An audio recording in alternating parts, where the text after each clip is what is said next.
मी बळीराम शिंदे, हाडाचा शेतकरी. तसं माझं गाव आता शहरच व्हायला लागलंय. पण आपल्याला कधीच बंगल्याचा, गाडीचा मोह नव्हता. आपल्याला मोह होता तो मातीच्या सुगंधाचा, पक्ष्यांच्या किलबिलाटाचा, पाटानं झुळझुळ वाहणाऱ्या पाण्याचा.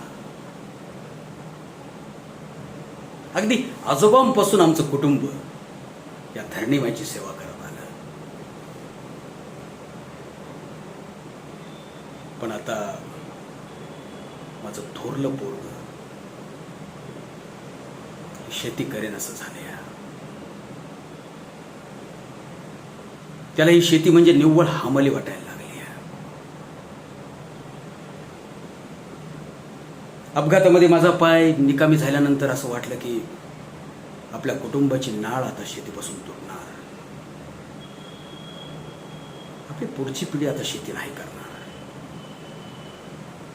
आपल्या कुटुंबातलं कोणी बी घाम गाळून आता मोती नाही पिकवणार. पण माझ्या लेकीनं माझा हा समज खोटा ठरवला. ज्या वयामध्ये पोरी हातावर मेहंदी काढायचं सपान बघत्यात, त्या वयात माझ्या लेकीनं हातात नांगर धरला. ज्या वयात पोरी बोटांना नखपालीस लावत्यात, त्या वयात माझ्या लेकीनं हातामध्ये गोफण धरली. अगदी जगा वेगळी आहे माझी लेक. एकदम एखाद्या राजाच्या राजकन्येसारखी. एखाद्या राजाची राजकन्या असते ना, तशी माझी ही भूमिकन्या. भूमिकन्या.